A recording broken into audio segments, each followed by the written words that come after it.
Hello everyone, পুনৰ এবাৰ welcome to the study. চৰকাৰী বাজেট আৰু আৰ্থিক ব্যৱস্থা নামৰ সমষ্টিবাদী অৰ্থবিজ্ঞানৰ অধ্যায়টোৰ পৰা মূলধনী বাজেট আৰু ইয়াৰ বিভিন্ন উপাংশসমূহ এই ভিডিঅ'টোৰ জৰিয়তে আমি আলোচনা কৰিম। উচ্চতৰ মাধ্যমিক দ্বিতীয় বাৰ্ষিকৰ সমষ্টিবাদী অৰ্থবিজ্ঞান পৰিচয়ৰ এইটো হৈছে পাৰ্ট 2 অৰ্থাৎ দ্বিতীয় ভিডিঅ'। ইয়াৰ আগৰ পাৰ্ট আৰু লগতে মেক্ৰ ইকনমিক্সৰ অন্যান্য লেসনসমূহ আৰু লগতে মাইক্ৰ ইকনমিক্সৰ সকলো লেসনসমূহৰ ভিডিঅ'ৰ বাবে কমেন্ট ডেসক্ৰিপচন আৰু আই বুটামত থকা লিংকসমূহত চুই দিয়ক। ফ্ৰেণ্ডছ, যদি আপোনালোক এডু ষ্টাডি চেনেললৈ নতুনকৈ আহিছে অথবা এতিয়ালৈকে এডু ষ্টাডি চেনেলটো সাবস্ক্ৰাইব কৰা নাই তেন্তে এতিয়া সাবস্ক্ৰাইব কৰি ওচৰত থকা বেল আইকনটো প্ৰেছ কৰি দিয়ক। সো দেৰি নকৰাকৈ লেটস ষ্টাৰ্ট দ্য লেসন। আমি ইয়াৰ আগৰ পাৰ্ট অৰ্থাৎ পাৰ্ট 1ত আলোচনা কৰিছিলোঁ ৰাজহ বাজেট। ৰাজহ বাজেটৰ দুটা অংশ আছিলে, ৰাজহ প্ৰাপ্তি, ৰাজহ ব্যয়। আৰু ৰাজহ প্ৰাপ্তিৰ দুটা ভাগ আছিলে, সেই দুটা হৈছে কৰ ৰাজহ, অনাকৰ ৰাজহ। একেদৰে ৰাজহ ব্যয় যিটো আছে, ৰাজহ ব্যয়ৰ দুটা ভাগ আছিলে, পৰিকল্পনাৰ ৰাজহ ব্যয় আৰু পৰিকল্পনাৰ বৰ্হিভূত ৰাজহ ব্যয়। এতিয়া আমি এই পাৰ্টত আলোচনা কৰিম মূলধনী বাজেট। আৰু মূলধনী বাজেটৰ আমাৰ আলোচ্য বিষয় আমি কি কি আলোচনা কৰিব লাগিব। ইয়াত আলোচনা কৰিব লাগিব মূলধনৰ প্ৰাপ্তি, মূলধন ব্যয় আৰু মূলধন প্ৰাপ্তি কেনেকৈ হয় সেই বিষয়ে আলোচনা কৰিম। আৰু লগতে বিশেষকৈ আমি ইয়াত আলোচনা কৰিম মূলধনৰ ব্যয় কেনেকৈ কৰে চৰকাৰে, পৰিকল্পনাৰ মূলধন ব্যয় আৰু পৰিকল্পনা বৰ্হিভূত মূলধন ব্যয় হিচাপে চৰকাৰে এইখিনি ব্যয় কৰে। এই কথাখিনি আমি ইয়াত আলোচনা কৰিম। সো আপোনালোকে ভিডিঅ'টো স্কিপ কৰি নিদিব, ভালকৈ গুৰুত্ব দি চাব। সো ফ্ৰেণ্ডছ, মূলধনী হিচাপ বা মূলধনী বাজেটৰ ইয়াৰ সংজ্ঞা ইয়াত দিয়া হৈছে কাক বোলে। কেন্দ্ৰীয় চৰকাৰৰ পৰিসম্পত্তি আৰু দেনাৰ হিচাপক মূলধন বাজেট বুলি কোৱা হয়। মূলধন বাজেট কাক বোলে যদি কুৱেশ্যন কৰা হয় তেতিয়া তাৰ এনসাৰ হ'ব কেন্দ্ৰীয় চৰকাৰৰ পৰিসম্পত্তি এছেটছ আৰু দেনাৰ যিটো লাইবিলিটিজ বুলি কোৱা হয় হিচাপক কি বুলি কোৱা হয়, মূলধন বাজেট বুলি কোৱা হয়। ৰাজহ বাজেটৰ দৰে মূলধন বাজেটৰো দুটা অংশ আছে। সেই অংশ দুটা হৈছে প্ৰথমটো মূলধন প্ৰাপ্তি আৰু ছেকেণ্ডটো হৈছে মূলধন ব্যয়। আৰু এই মূলধন বাজেটে চৰকাৰৰ মূলধনৰ আৱশ্যকতা আৰু বিত্ত যোগানৰ নমুনা বা আৰ্হি দেখুৱায়। এই সেন্টেন্সটো ভালকৈ মনত ৰাখিব লাগিব যে এই মূলধন বাজেটে কি দেখুৱায়। মূলধন বাজেটে চৰকাৰৰ মূলধনৰ আৱশ্যকতা অৰ্থাৎ চৰকাৰক যে মূলধনৰ প্ৰয়োজনীয়তা আছে সেইটো আৰু লগতে বিত্ত যোগানৰ যিটো নমুনা সেই নমুনা বা আৰ্হি ইয়াত আমাৰ মূলধন বাজেটৰ যোগেদি দেখুওৱা হয়। তাৰপিছত আহিল মূলধনৰ প্ৰাপ্তি। চৰকাৰৰ মূলধন প্ৰাপ্তি কিদৰে হয়। কেন্দ্ৰীয় বেংক, ভাৰতীয় ৰিজাৰ্ভ বেংক বুলি যাক কোৱা হয়, বাণিজ্যিক বেংক, বিদেশী ৰাষ্ট্ৰ, আন্তৰ্জাতিক সংগঠন, অন্যান্য বিত্তীয় অনুষ্ঠান আৰু জনসাধাৰণৰ পৰা চৰকাৰে সংগ্ৰহ কৰা বজাৰ ঋণ আদি এই মূলধন প্ৰাপ্তিৰ অন্তৰ্ভুক্ত হোৱা প্ৰধান বিষয়। অৰ্থাৎ মূলধন প্ৰাপ্তিত অন্তৰ্ভুক্ত হোৱা প্ৰধান বিষয়সমূহ কি কি।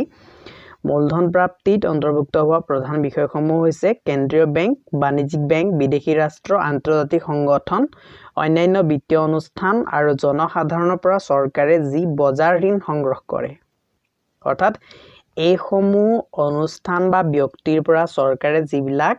ঋণ সংগ্ৰহ কৰে সেইখিনিকে কি বুলি কয়, মূলধন প্ৰাপ্তি বুলি কয়। মূলধনৰ প্ৰাপ্তি চৰকাৰৰ কেনেকৈ ঘটে, ঋণ সংগ্ৰহৰ যোগেদি। তাৰোপৰি আৰু কি কৈছে, এইবোৰৰ উপৰিও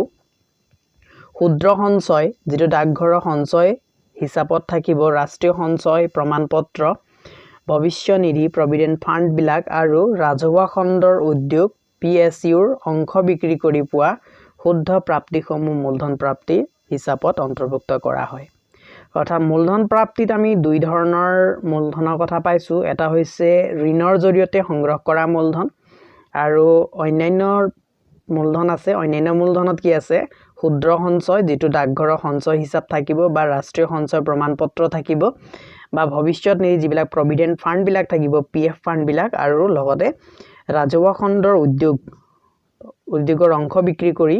পোৱা যিবিলাক শুদ্ধ প্ৰাপ্তিসমূহ আছে সেইখিনি মূলধন প্ৰাপ্তি হিচাপত অন্তৰ্ভুক্ত কৰা হয়। এইখিনি মূলধন প্ৰাপ্তি হিচাপতে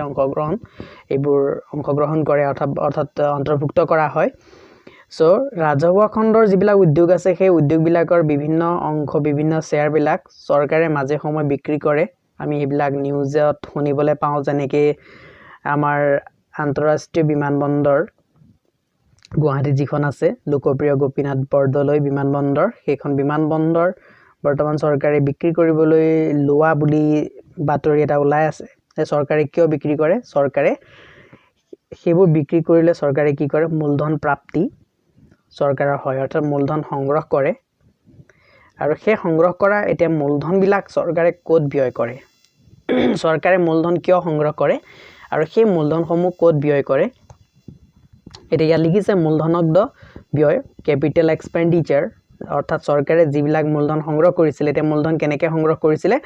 চৰকাৰে মূলধন প্ৰথমে সংগ্ৰহ কৰিছিল ঋণৰ যোগেদি আৰু তাৰ পিছত চৰকাৰে মূলধন সংগ্ৰহ কৰিছিল বিভিন্ন ক্ষুদ্ৰ সঞ্চয়ৰ যোগেদি আৰু লগতে চৰকাৰী খণ্ডৰ উদ্যোগসমূহ বিক্ৰী বা সেই উদ্যোগসমূহৰ বিভিন্ন অংশবিলাক বিক্ৰীৰ যোগেদি চৰকাৰে মূলধন সংগ্ৰহ কৰিছিল আৰু সেই মূলধনখিনি এতিয়া চৰকাৰে ক'ত ব্যয় কৰিব মূলধন ব্যয় হিচাপত ভূমি অধিগ্ৰহণ একুইজিশন অফ ল্যান্ড গৃহ নিৰ্মাণ যন্ত্ৰপাতি মেচিনাৰী অংশপত্ৰ বিনিয়োগ ইনভেষ্টমেন্ট ইন শ্বেয়াৰ ৰাজ্যিক চৰকাৰ আৰু কেন্দ্ৰীয় শাসিত অঞ্চলৰ লগতে ৰাজহুৱা খণ্ডৰ উদ্যোগ আৰু বিভিন্ন দল বা সংগঠনলৈ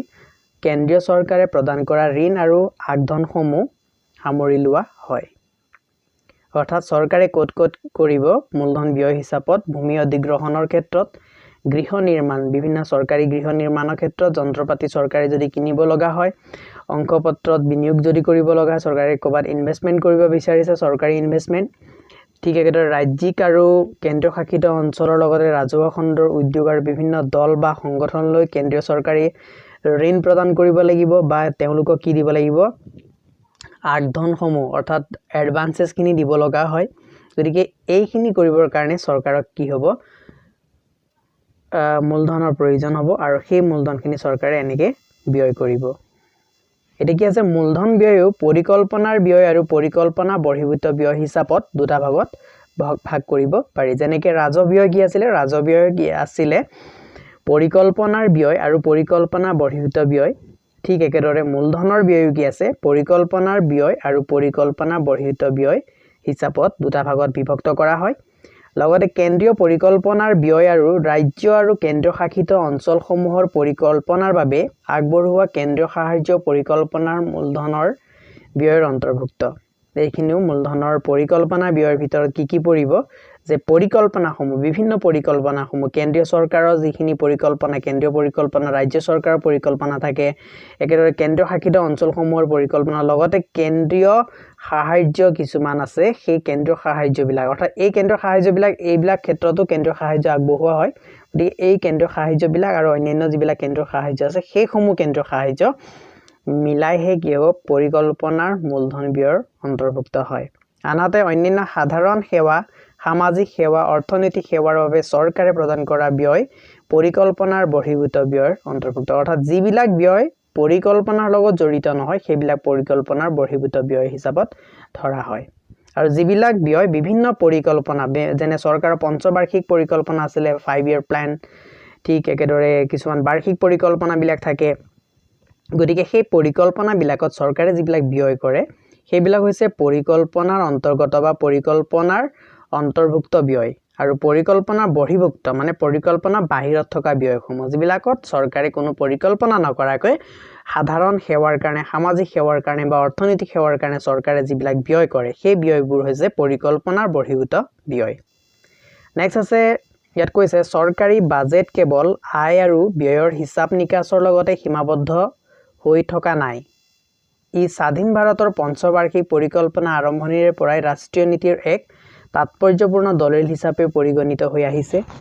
অৰ্থাৎ কৈছে চৰকাৰী বাজেট কেৱল আয় আৰু ব্যয়ৰ হিচাপ নিকাচৰ লগতে সীমাবদ্ধ হৈ থকা নাই ই কাৰ লগত জড়িত হৈছে স্বাধীন ভাৰতৰ পঞ্চবাৰ্ষিক পৰিকল্পনা ভাৰত স্বাধীন হোৱাৰ পিছৰ পৰা কি হৈছে পঞ্চবাৰ্ষিক পৰিকল্পনা আৰম্ভ হৈছে আৰু সেই পঞ্চবাৰ্ষিক পৰিকল্পনাত কি আছে ৰাষ্ট্ৰীয় নীতি এক তাৎপৰ্যপূৰ্ণ দলিল হিচাপেও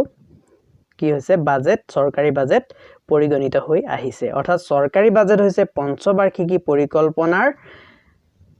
এক ৰাষ্ট্ৰীয় নীতিৰ তাৎপৰ্যপূৰ্ণ দলিল চৰকাৰী বাজেটত দেশৰ আৰ্থসামাজিক জীৱনৰ প্ৰতিচ্ছবি প্ৰতিফলিত হয় অৰ্থাৎ চৰকাৰী বাজেটত আৰু কি প্ৰতিফলিত হয়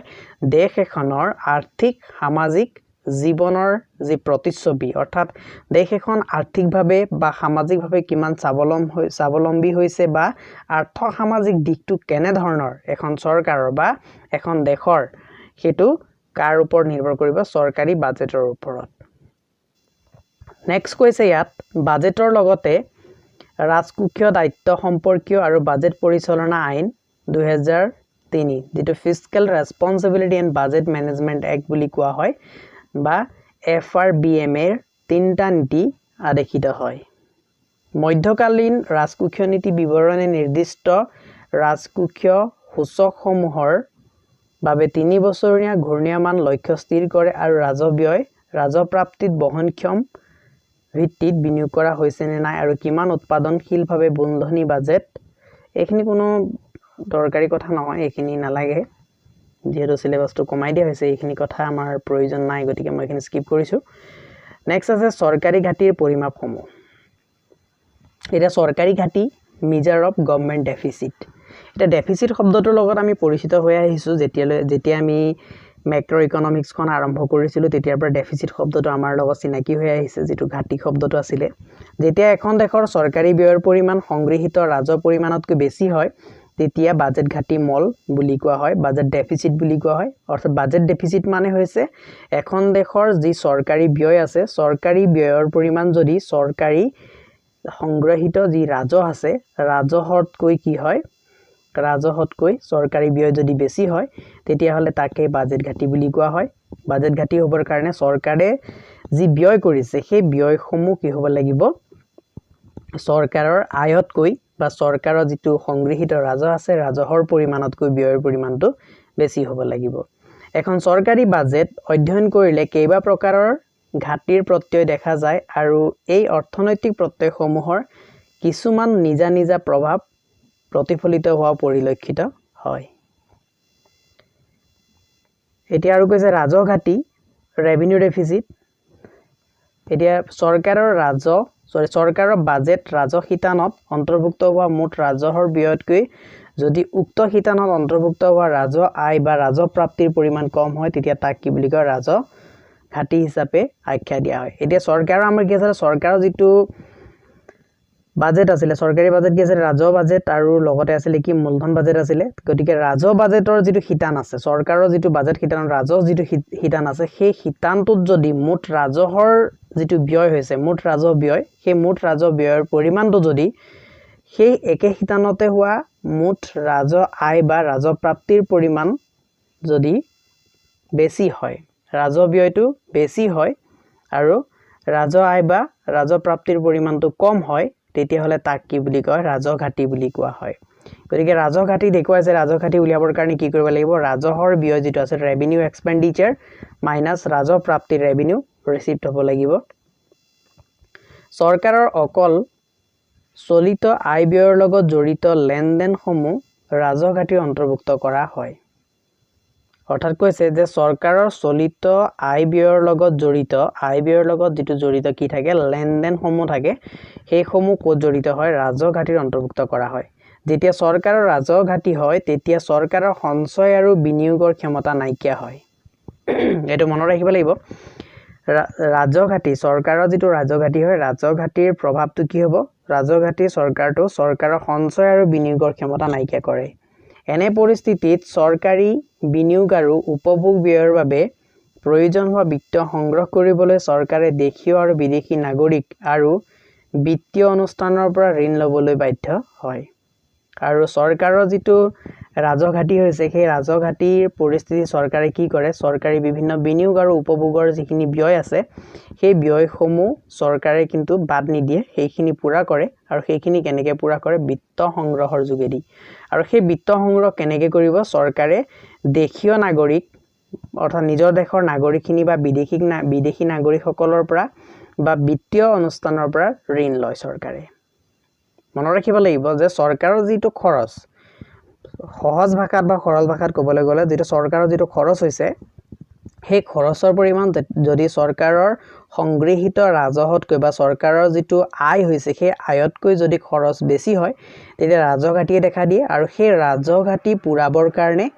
চৰকাৰে কি কৰিব লাগিব চৰকাৰে দেশীয় নাগৰিক বা নিজৰ দেশৰ নাগৰিক বা বিদেশী নাগৰিক বা বিত্তীয় অনুষ্ঠান প্ৰতিষ্ঠানৰ পৰা ঋণ ল'ব লাগিব কাৰণটো হৈছে কিয় ল'ব লাগিব কাৰণ হৈছে যেতিয়া চৰকাৰৰ ৰাজঘাটি হয় তেতিয়া চৰকাৰৰ সঞ্চয় আৰু বিনিয়োগ কৰাৰ কোনো ক্ষমতা নাইকিয়া হৈ পৰে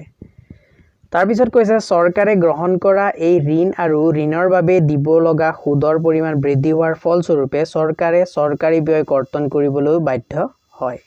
আৰু চৰকাৰে যিখিনি ঋণ লয় সেই ঋণৰ বাবদ চৰকাৰে কি কৰিব সুদৰ পৰিমাণ দিব লাগিব আৰু সুদৰ পৰিমাণ যেটো চলিত আছে সেইখিনি দিব লাগিব আৰু সেই সুদখিনি পৰিশোধ কৰিবৰ কাৰণে চৰকাৰে কি কৰিব লাগিব চৰকাৰী ব্যয় কিছুমান কৰ্তন কৰিব লগা হয় যেহেতু ৰাজব্যয়ৰ এটা প্ৰধান অংশই হ'ল প্ৰতিশ্ৰুতিবদ্ধ ব্যয় কমিটেড এক্সপেন্ডিচাৰ হেহে এনেকৈ ব্যয় কমাব নোৱাৰি আৰু ৰাজব্যয় হৈছে এটা প্ৰতিশ্ৰুতিবদ্ধ ব্যয় এটো মনত ৰাখিব লাগিব ভালকে ৰাজব্যয় কি বুলি কয় প্ৰতিশ্ৰুতিবদ্ধ ব্যয় বুলিও কোৱা হয় কিয় কোৱা হয় কাৰণ এই ব্যয় চৰকাৰে কমাব নোৱাৰে চৰকাৰ এনে ব্যয় কৰিবৰ কাৰণে চৰকাৰে এই ব্যয়সমূহ কিয় কৰে জনসাধাৰণৰ কল্যাণৰ কাৰণে কৰে গতিকে জনসাধাৰণৰ কল্যাণৰ কাৰণে চৰকাৰে এনেবোৰ ব্যয় কৰিবৰ কাৰণে চৰকাৰ বাধ্য চৰকাৰ প্ৰতিশ্ৰুতিবদ্ধ এনে ক্ষেত্ৰত চৰকাৰে প্ৰায় উৎপাদনশীল মূলধন ব্যয় প্ৰডাক্টিভ ক্যাপিটেল এক্সপেন্ডিচাৰ বা কল্যাণকামী ব্যয় ওয়েলফেয়াৰ এক্সপেন্ডিচাৰ হ্ৰাস কৰাৰে পৰিলক্ষিত হয় ইয়াৰ ফলস্বৰূপে দেশৰ অৰ্থনৈতিক বৃদ্ধিৰ হাৰ নিম্নগামী হয় আৰু ই কল্যাণ সাধনত প্ৰতিকূল অৱস্থাৰ সৃষ্টি কৰে নেক্সট হৈছে ৰাজকোষীয় ঘাটি ফিস্কেল ডেফিসিট চৰকাৰৰ মুঠ ব্যয় আৰু মুঠ প্ৰাপ্তিৰ অৰ্থাৎ কি হৈছে ঋণৰ পৰা হোৱা উপাৰ্জন বাদ দি ইয়াত যেটো ৰাজকোষীয় ঘাটি আছে তাত আমি কি বাদ দিব লাগিব ঋণৰ পৰা হোৱা উপাৰ্জনখিনি বাদ দিব লাগিব হেতু মুঠ প্ৰাপ্তি যেটো থাকিব তেতিয়া আমি এটো মনত ৰাখিব লাগিব কথাটো মাজত থকা পাৰ্থক্যকে ৰাজকোষীয় ঘাটি বুলি কোৱা হয় তেতিয়া ৰাজকোষীয় ঘাটি উলা সূত্ৰটো হৈছে মুঠ ব্যয় বিয়োগ কি কৰিব লাগিব ৰাজহ প্ৰাপ্তি আৰু কি কৰিব লাগিব প্লাস ঋণ সৃষ্টি নকৰা মূলধন প্ৰাপ্তি অৰ্থাৎ যিখিনি ঋণ সৃষ্টি নকৰা মূলধন আছে সেইখিনিও ৰাজহ প্ৰাপ্তিত যোগ হয় আৰু সেই ৰাজহ প্ৰাপ্তিত সেইখিনি যোগ হোৱাৰ পিছত সেইখিনি যদি মুঠ ব্যয়ৰ পৰা বিয়োগ কৰি দিয়া হয় তেতিয়া যেটো বিয়োগফল থাকিব সেই বিয়োগফলকে কি বুলি কোৱা হ'ব মুঠ ৰাজঘাটি বুলি কোৱা হ'ব এটা ইয়াত কৈছে ইয়াত ঋণ সৃষ্টি নকৰা মূলধন প্ৰাপ্তি বুলিলে ধাৰ নলুৱাকৈ পোৱা প্ৰাপ্তিসমূহ বুজায় অৰ্থাৎ ইয়াত ঋণ সৃষ্টি নকৰা অৰ্থাৎ যিবিলাকৰ কাৰণে চৰকাৰে কোনো ঋণ হিচাপে চৰকাৰে ঘূৰাই দিব লগা নহয় সেইবিলাক মূলধন প্ৰাপ্তিক বুলি কৈছে চৰকাৰে ঘূৰাই দিবলৈ বাধ্য হয় ইয়াত চৰকাৰে ঘূৰাই নিদিয়ে বুলি কোৱা নাই মই অৰ্থাৎ ঋণ আদায় ৰিকভাৰী অফ লোন আৰু ৰাজহুৱা খণ্ডৰ অধীনস্থ উদ্যোগসমূহ বিক্ৰী কৰি পোৱা উপাৰ্জন আদি ইত্যাদি উদাহৰণ এইবিলাক উদাহৰণ বিভিন্ন উদ্যোগসমূহ বিক্ৰী কৰি চৰকাৰে যি উপাৰ্জন লাভ কৰে বা ৰাজহুৱা খণ্ডৰ অধীনস্থ উদ্যোগসমূহৰ কাৰণে বিভিন্ন অংশপত্ৰ বিক্ৰী কৰি চৰকাৰে যি ঋণ আদায় কৰে বা যিখিনি মূলধন সংগ্ৰহ কৰে ঋণ নহয় একচুয়ালি মূলধন সংগ্ৰহ কৰে সেই মূলধনসমূহ ইয়াত ধৰা হয় তাৰ পিছত কৈছে চৰকাৰী ঋণৰ জৰিয়তে ৰাজকোষীয় ঘাটি বিত্ত যোগান ধৰা হয় চৰকাৰী ঋণৰ জৰিয়তে কি কৰা হয় চৰকাৰী ঋণৰ জৰিয়তে ৰাজকোষীয় ঘাটিৰ বিত্ত যোগান ধৰা হয় মনত ৰাখিব লাগিব কথাটো ই চৰকাৰৰ সকলো উৎসৰ পৰা প্ৰয়োজন হোৱা মুঠ ঋণৰ বিষয় উল্লেখ কৰে বিত্ত যোগানৰ দিশৰ পৰা চালে মুঠ ৰাজকোষীয় ঘাটি সমান শুদ্ধ ঘৰুৱা ঋণ গ্ৰহণ যোগ ভাৰতীয় ৰিজাৰ্ভ বেংকৰ পৰা পোৱা বা লোৱা ঋণ দেশৰ ভিতৰৰ পৰা বা বিদেশৰ পৰা ব্যাপকভাৱে গ্ৰহণ কৰা ঋণ এইখিনি কোট সোমাই মুঠ ৰাজকোষীয় ঘাটিত সোমাই আছে অৰ্থাৎ মুঠ ৰাজকোষীয় ঘাটি এইখিনি হ'ব তাৰ পিছত আছে কি gross fiscal deficit equal to এটো ইংলিছত ফৰ্মুলাটো দিছে চাই লব ভালকে তাৰ পিছত কৈছে ইয়াত শুদ্ধ ঘৰুৱা ঋণ গ্ৰহণ বুলিলে বিভিন্ন পদ্ধতি উদাহৰণ হিচাপে নানা ধৰণৰ ক্ষুদ্ৰ সঞ্চয় আঁচনিৰ যোগেদি যিখিনি ঋণ গ্ৰহণ কৰে চৰকাৰে জৰিয়তে জনসাধাৰণৰ পৰা প্ৰত্যক্ষভাৱে গ্ৰহণ কৰা ঋণ আৰু বিধিসন্মত তাৰল্য অনুপাতৰ যেটো কি আছিল স্ট্যাটুটৰী লিকুইডিটি ৰেশিও যাক এসএলআৰ বুলি কোৱা হৈছে জৰিয়তে বাণিজ্যিক বেংকৰ পৰা পৰোক্ষভাৱে গ্ৰহণ কৰা ঋণৰ বিষয় উল্লেখ কৰিব পাৰি এইখিনি মনত ৰাখিব লাগিব ইয়াৰ পিছৰ যিখিনি ইয়াত ডাটা দিছে সেই ডাটাখিনি আমাৰ প্ৰয়োজন নাই গতিকে যিখিনি গুৰুত্ব আছে সেইখিনি মই ইয়াত বৰ্ণনা কৰি যাম এইখিনি মনত ৰাখিব লাগিব ভালকে গুৰুত্ব দিব কথাখিনিত সো নেক্সট আমি কি আলোচনা কৰিম প্ৰাথমিক ঘাটি প্ৰাইমেৰী ডেফিচিট ইয়াত কৈছে আমি নিশ্চয় উল্লেখ কৰিব পাৰো যে চৰকাৰৰ ঋণ লোৱাৰ আৱশ্যকতাৰ ফলত জমা হৈ থকা ঋণৰ ওপৰত বাধ্যতামূলক সুদকো অন্তৰ্ভুক্ত কৰা হয় অৰ্থাৎ কৈছে যে চৰকাৰে যিখিনি ঋণ লৈছে সেই ঋণ লোৱাৰ যেটো আৱশ্যকতাৰ ফলত কি হয় জমা হৈ থকা ঋণ যিখিনি ঋণ আছে সেই ঋণৰ ওপৰত চৰকাৰে সুদ দিবৰ কাৰণে চৰকাৰ বাধ্য গতিকে চলিত ব্যয় ৰাজহতকৈ অধিক হোৱা পৰিপ্ৰেক্ষিতত প্ৰয়োজন হোৱা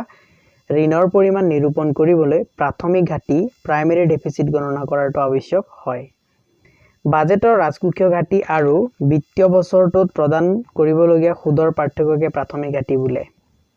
এটা কৈছে বাজেটৰ যেটো ৰাজকোষীয় ঘাটি আৰু বিত্তীয় বছৰটোত প্ৰদান কৰিবলগীয়া সুদৰ পাৰ্থক্যকে প্ৰাথমিক ঘাটি বোলে এটা ভালকে মনত ৰাখিব লাগিব প্ৰাথমিক ঘাটিৰ ইয়াত ডেফিনিশনটো দিয়া হৈছে এটা কৈছে অৰ্থাৎ মুঠ প্ৰাথমিক ঘাটি সমান মুঠ ৰাজকোষীয় ঘাটি বিয়োগ প্ৰদান কৰিবলগীয়া শুদ্ধ সুদ ইয়াৰ শুদ্ধ সুদ প্ৰদান সমান সুদ প্ৰদান মাইনাস সুদ প্ৰাপ্তি শুদ্ধ ঘৰুৱা ঋণ প্ৰদানৰ পৰা পোৱা চৰকাৰী সুদ এটো হৈছে শুদ্ধ সুদ প্ৰদান যেটো সুদ মানে অৰ্থাৎ কৈছে যে শুদ্ধ সুদ প্ৰদান যেটো হৈছে নেট ইন্টাৰেষ্ট পেমেন্ট হেতু সমান হৈছে ইন্টাৰেষ্ট পেমেন্ট বিয়োগ কি কৰিব লাগিব শুদ্ধ প্ৰাপ্তি অৰ্থাৎ শুদ্ধ ঘৰুৱা ঋণৰ পৰা পোৱা চৰকাৰী সুদ তাৰ পিছত আহিল ৰাজকোষীয় নীতি ফিস্কেল পলিসি বুলি যাক কোৱা হয় ফিস্কেল পলিসিৰ বিষয়ে ইয়াত কৈছে কেন্সৰ নিয়োগ সুদ আৰু মুদ্ৰা সাধাৰণ তত্ত্ব অৰ্থাৎ কিতাপখনৰ নাম কৈছে the general theory of employment interest and money মূল ধাৰণাসমূহৰ ভিতৰত এক অন্যতম ধাৰণা হ'ল চৰকাৰী ৰাজকোষীয় নীতি উৎপাদন আৰু নিয়োগৰ স্তৰ সুস্থিৰে ৰখাৰ বাবে ব্যৱহাৰ কৰা উচিত এটো কেন্সে কোৱা কথাখিনি ইয়াত উল্লেখ কৰিছে তাৰ পিছত কৈছে ব্যয় আৰু কৰৰ পৰিৱৰ্তনৰ যোগেদি চৰকাৰে উৎপাদন আৰু আয় বৃদ্ধি কৰি অৰ্থনীতিৰ উত্থান পতন নিয়ন্ত্ৰণ কৰিবলৈ চেষ্টা কৰে অৰ্থাৎ ব্যয় আৰু কৰৰ পৰিৱৰ্তনৰ যোগেদি চৰকাৰে কি কৰিব উৎপাদন আৰু আয় বৃদ্ধি কৰিবলৈ চেষ্টা কৰিব আৰু তাৰ যোগেদি কি হয় অৰ্থনীতিখনৰ যেটো উত্থান পতন চলি থাকে আপস এণ্ড ডাউন চলি থাকে সেইখিনি চৰকাৰে নিয়ন্ত্ৰণ কৰিব পাৰে অৰ্থাৎ এইখিনি নিয়ন্ত্ৰণ কৰিবলৈ চৰকাৰে কি কৰিব লাগিব চৰকাৰৰ যেটো ব্যয় আছে আৰু যেটো চৰকাৰী কৰ আছে সেইবিলাকত পৰিৱৰ্তন আনিব লাগিব এই কাৰ্যত ৰাজকোষীয় নীতিয়ে সুষম বাজেটৰ যেটো ব্যালেন্স বাজেট বুলি কয় চলিত ৰাজহ আৰু চলিত ব্যয় সমান হলে সুষম আৰু ভাৰসাম্য বাজেট আখ্যা দিয়া হয় সুষম বাজেট মানে কি আছিল সুষম বাজেট ইয়াৰ আগৰ আমি ফাৰ্স্ট পাৰ্টত আলোচনা কৰিছো ভালকে চাই লব যদি চলিত ৰাজহ আৰু চলিত ব্যয় সমান হয় কোনো এটা বাজেটত তেতিয়া সেই বাজেটটো আছিল সুষম বাজেট গতিকে তাৰ বিপৰীতে ৰাহি বাজেট মানে হৈছে চলিত ৰাজহতকৈ ইয়াৰ আগতে আগৰ পাৰ্টত আলোচনা কৰি থৈছো গতিকে তাত ভালকে চাব তাৰপিছত কোৱা হৈছে ঘাটি বাজেট সুষম বাজেট ৰাহি বাজেট ঘাটি বাজেট তিনটা বাজেটৰ কথা আমি আগত আলোচনা কৰিছো গতিকে মই ইয়াত ডিটেইল ভাবে নকওঁ সো আমি ইতিমধ্যে আগৰ অধ্যায়ত আয় নিৰ্ধাৰণত চৰকাৰী খণ্ডৰ ভূমিকা সম্পৰ্কে বিশ্লেষণ কৰি আহিছো এতিয়া ভাৰসাম্য আয় স্তৰ নিয়ন্ত্ৰণৰ ক্ষেত্ৰত চৰকাৰে প্ৰত্যক্ষভাৱে দুই ধৰণে প্ৰভাৱ বিস্তাৰ কৰিব পাৰে অৰ্থাৎ চৰকাৰে কি কৰিব ভাৰসাম্য আয় নিয়ন্ত্ৰণৰ ক্ষেত্ৰত যেতিয়া চৰকাৰে ভাৰসাম্য আয়ৰ স্তৰ নিয়ন্ত্ৰণ কৰিব লগা হয় তেতিয়া চৰকাৰে এইডখৰ পৰা আমাৰ আৰম্ভ হৈছে ৰাজকোষীয় নীতি যেটো আছে হেতু ইয়াৰ পৰা আৰম্ভ হৈছে এটা প্ৰথমে চৰকাৰে কি কৰিব দ্ৰব্য সামগ্ৰী আৰু সেৱা কাৰ্য ক্ৰয় কৰিব যেটো জি বুলি কোৱা হয় সামগ্ৰিক চাহিদা এগ্ৰিগেট ডিমান্ড বৃদ্ধি কৰিব পাৰে অৰ্থাৎ ৰাজকোষীয় নীতিৰ প্ৰথম নীতিটো মনত ৰাখিব লাগিব চৰকাৰৰ যি ৰাজকোষীয় নীতি থাকে সেই ৰাজকোষীয় নীতি আমি ইয়াত পঢ়ি আছো এতিয়া আমি যেটো মেইন টপিক আছিল আমাৰ ৰাজকোষীয় নীতি ফিস্কেল পলিসি বুলি চৰকাৰৰ fiscal policy the first policy to চৰকাৰে কি আছে চৰকাৰে কি কৰিব বিভিন্ন ধৰণৰ সামগ্ৰী চৰকাৰে ক্ৰয় কৰিব প্ৰথমটো হৈছে চৰকাৰে দ্ৰব্য আৰু সামগ্ৰী আৰু সেৱা কাৰ্য ক্ৰয় কৰিব তেতিয়া সামগ্ৰিক চাহিদা বৃদ্ধি কৰিব পাৰে দ্বিতীয়তে কৰৰ সহায়ত চৰকাৰে জনসাধাৰণৰ ব্যয়যোগ্য উপাৰ্জনৰ যেটো ব্যয়যোগ্য আয় বুলিলে ব্যক্তি আৰু পৰিয়ালে প্ৰকৃততে ভোগ কাৰ্যৰ সঞ্চয় কৰিব পৰা আয়ৰ যিটো অংক থাকে হেতুকে বুজায় পৰিৱৰ্তন ঘটাই উপভোগ আৰু বিনিয়োগ কাৰ্যৰ নিয়ন্ত্ৰণ কৰিব পাৰে অৰ্থাৎ চৰকাৰে যদি কৰ প্ৰদান কৰে তেতিয়া জনসাধাৰণৰ হাতত যিখিনি টকা আছে সেই টকাখিনি কি হ'ব যিখিনি টকা জনসাধাৰণে কি কৰিব হয় সঞ্চয় কৰিব নহয় সেইখিনি উপভোগ কাৰ্যত ব্যৱহাৰ কৰিব বা ভোগ কাৰ্যত ব্যৱহাৰ কৰিব সেইখিনিত পৰিৱৰ্তন ঘটিব গতিকে সেই পৰিৱৰ্তন ঘটাই কি কৰিব উপভোগ আৰু বিনিয়োগ কাৰ্য নিয়ন্ত্ৰণ চৰকাৰে কৰিব পাৰে তেতিয়া চৰকাৰী যিটো ৰাজকোষীয় নীতি আছিল দুটা নীতি আছিল প্ৰথমটো হৈছে কি প্ৰথমটো কোৱা হয় জি বুলি আৰু পিছৰটো কোৱা হয় টি বুলি অৰ্থাৎ ট্যাক্স বুলি জি মানে হৈছে যে চৰকাৰে দ্ৰব্য সামগ্ৰী আৰু সেৱাৰ ক্ৰয় কৰিব দ্ৰব্য বা চৰকাৰী ক্ৰয় বুলি ক'ব পাৰিম আমি যেটো চৰকাৰী ক্ৰয় মানে চৰকাৰী ভাবে দ্ৰব্য আৰু সেৱা কাৰ্যৰ ক্ৰয় যাৰ যোগেদি কি হ'ব সামগ্ৰিক চাহিদা বৃদ্ধি পাব আৰু দ্বিতীয়টো যেটো ৰাজকোষীয় নীতি হৈছে হেতু কৰৰ সহায়ত চৰকাৰে কি কৰিব ব্যক্তিগত জনসাধাৰণৰ যেটো ব্যয়যোগ্য উপাৰ্জন আছে সেই উপাৰ্জন আৰু লগতে চৰকাৰে ব্যক্তিগত যেটো বিনিয়োগৰ কাৰ্য আছে সেই বিনিয়োগ কাৰ্য কৰৰ যোগেদি নিয়ন্ত্ৰণ কৰিব পাৰে তাৰ পিছত কৈছে প্ৰথমে আমি কৰৰ বিষয়ে উল্লেখ কৰিব পাৰো কৰৰ বিষয়ত কৈছে ধৰা হল চৰকাৰে আয়ৰ ওপৰত নিৰ্ভৰ নকৰি কৰ আৰোপ কৰে যাক কোৱা হয় থুলমূল লামসাম কৰ অৰ্থাৎ কৈছে যে চৰকাৰে আয়ৰ ওপৰত নিৰ্ভৰ নকৰি অৰ্থাৎ আয়ৰ ওপৰত যদি নিৰ্ভৰ কৰি কৰ প্ৰয়োগ কৰা হয় তেতিয়ালে হেতু কি বুলি কয় ইনকাম ট্যাক্স বুলি কোৱা হৈছে আয়কৰ বুলি কোৱা হয় কিন্তু আয়ৰ ওপৰত নিৰ্ভৰ নকৰি যদি চৰকাৰে কোনো কৰ প্ৰদান কৰে কোনো আয়ৰ ওপৰত নিৰ্ভৰ নকৰাকৈ তেতিয়া তাক কি বুলি কয় থুলমূল কৰ বা লামসাম ট্যাক্স বুলি কোৱা হয় আমি আকৌ ধৰি ললো যে চৰকাৰে জনসাধাৰণৰ এক অপৰিৱৰ্তিত পৰিমাণৰ উপাৰ্জন বা আয় হস্তান্তৰ কৰে ইয়াক আমি কি বুলি কওঁ টিআৰ বাৰ বুলি কওঁ বুলি ধৰি লব পাৰো এই ক্ষেত্ৰত ভোগ ফলনটো এনে ধৰণৰ হ'ব যেটো c = c bar আৰু স্মল c y * d বুলি আমি আগত পাইছিলো এটো আমাৰ আই নিৰ্ধাৰণ চেপ্টাৰটোত আলোচনা কৰি আহিছো তেতিয়া ইয়া যেটো c bar আছে হেতু হেভাগে থাকিব তাৰ পিছত স্মল c আৰু যেটো yd আছে yd মানে হৈছে আমাৰ যেটো ব্যয়যোগ্য আয় আছিল হেতুক yd বুলি কয় যেতিয়া ব্যয়যোগ্য আয়ৰ পৰা চৰকাৰে কি কৰিব তাত কৰ প্ৰদান কৰিব তেতিয়া কৰখিনি কৰ পৰা জনসাধাৰণে পৰিশোধ কৰিব তেওঁ যেটো ব্যয়যোগ্য আয় আছে তাৰ পৰা প্ৰদান কৰিব গতিকে ব্যয়যোগ্য আয় y যেটো আছিল y ৰ পৰা মাইনাস কি হ'ব t tax প্লাস আকৌ কি মাইনাস হ'ব ইয়াৰ পৰা tr টো মাইনাস হ'ব ইয়াৰ পৰা গতিকে আমি জানো যে চৰকাৰে প্ৰচলিত কৰসমূহৰ হাৰ বৃদ্ধি কৰাৰ লগতে নতুন কৰ কাটল ধাৰ্য কৰাৰ ফলত জনসাধাৰণৰ ব্যয়যোগ্য আয় আৰু উপভোগ্য ব্যয়ৰ পৰিমাণ হ্ৰাস হয় এই পৰিমাণখিনি হ্ৰাস হয় উদাহৰণস্বৰূপে যদি এজন ব্যক্তিয়ে 1 লাখ টকা উপাৰ্জন কৰে আৰু 10000 টকা কৰ আদায় দিয়ে তেতিয়া তেওঁ ব্যয়যোগ্য আয় কিমান হ'ব 90000 টকা যেটো অন্য এক ব্যক্তিয়ে কৰ বিহীনভাৱে উপাৰ্জন কৰা 90000 টকাৰ সমান হয় গতিকে চৰকাৰী খণ্ডক অন্তৰ্ভুক্ত কৰি পোৱা সামগ্ৰিক সংজ্ঞা হ'ব অৰ্থাৎ সামগ্ৰিক চাহিদাৰ যেটো সংজ্ঞা এগ্ৰিগেট ডিমান্ড ইকুৱেল টু যেটো আমি আই নিৰ্ধাৰণ চেপ্টাৰত পঢ়ি আহিছো তেতিয়া হেতু c bar তেতিয়া c bar লগতে এটো কি আহিলে ইয়াত i + g আহি গল এতিয়া ইয়াত কি হৈছে ৰৈখিক চিত্ৰ সহায়ত আমি পাওঁ যে থুলমূল কৰে ভোগ অনুসূচী সমান্তৰালভাৱে ঠেলি পঠিয়ায় আৰু এনেদৰে সৰ্বমুঠ চাহিদা ৰেখা তললৈ গতি কৰে এটো হৈছে চিত্ৰ সহায়ত বৰ্ণনা যদিও ইয়াত কোনো চিত্ৰ মেনশন কৰা হোৱা নাই চিত্ৰ সহ বৰ্ণনা দিছে কিন্তু ইয়াত ৰেখাৰ কথা কৈছে তললৈ গতি কৰে বুলি কৈছে কিন্তু কোনো চিত্ৰ ইয়াত বৰ্ণনা কৰি দিয়া নাই ইমান নম্বৰ চিত্ৰ বুলি গতিকে আমি এটো এনেকে অলপমান জানি থম ভালকে ডিটেইল মই আলোচনা কৰিম এতিয়া আৰু মই আশা কৰিছিলো ইয়াত যেটো i আৰু g আছে হেতু বিষয় চাগে কিবা ইয়াত উল্লেখ কৰা আছে হেতু আশা কৰিছিলো কিন্তু ইয়াত উল্লেখ কৰা নাই গতিকে মই আপোনালোকক কৈ দিব বিচাৰিছো ইয়াত i মানে হৈছে ইনভেষ্টমেন্ট যেটো সৰকাৰি ইনভেষ্টমেন্ট হয় আৰু এটো যেটো জি মানে হৈছে গভৰ্নমেন্ট এক্সপেন্ডিচাৰ অৰ্থাৎ সৰকাৰি যেটো ব্যয় হয় তাক জি বুলি উল্লেখ কৰা হয় আৰু আপোনালোকে ইয়াত থকা যেটো টি আছে আৰু টি আৰ বাৰ যেটো আছে হেটো অলৰেডি পাইছে গতিকে উৎপাদন বজাৰত কি হ'ব উৎপাদন বজাৰত আয় নিৰ্ধাৰণৰ শৰ্ত হ'ব y = ad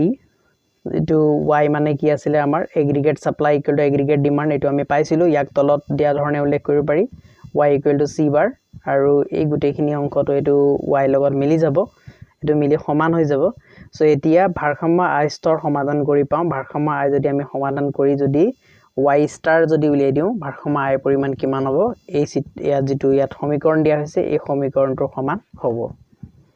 তাৰ পিছত আছে সৰকাৰি ব্যয়ৰ পৰিৱৰ্তন আৰু এই সৰকাৰি ব্যয়ৰ পৰিৱৰ্তনটো আমি নেক্সট পাৰ্ট অৰ্থাৎ আমাৰ পাৰ্ট 3 ত আলোচনা কৰিম পাৰ্ট 2 ত ইমানকে আলোচনা কৰি পাৰ্ট 2 টো মই সামৰণি মাৰিব বিচাৰিছো আৰু ইয়াত কোনো ধৰণৰ প্ৰশ্ন উত্তৰ আলোচনা কৰা নহল যদিও আমি পাঠত যিবিলাক ইম্পৰ্টেন্ট প্ৰশ্ন আছে হেখিনি মই আপোনালোকক মেনশন কৰি দিছো বা তাত মাৰ্ক কৰি দিছো আপোনালোকে হেসমূহ ধুনিয়াকে লিখি লব প্ৰয়োজন হলে ভিডিওটো পুনৰাই চাব আৰু फ्रेंड्स যদি আপোনালোকে ভিডিওটো ভাল পাইছে তেনে হলে লাইক আৰু ভিডিওটো শেয়াৰ কৰিবলৈ নাপাহৰিব সো फ्रेंड्स ভিডিওটো চোৱাৰ বাবে সকলোকে ধন্যবাদ জনালো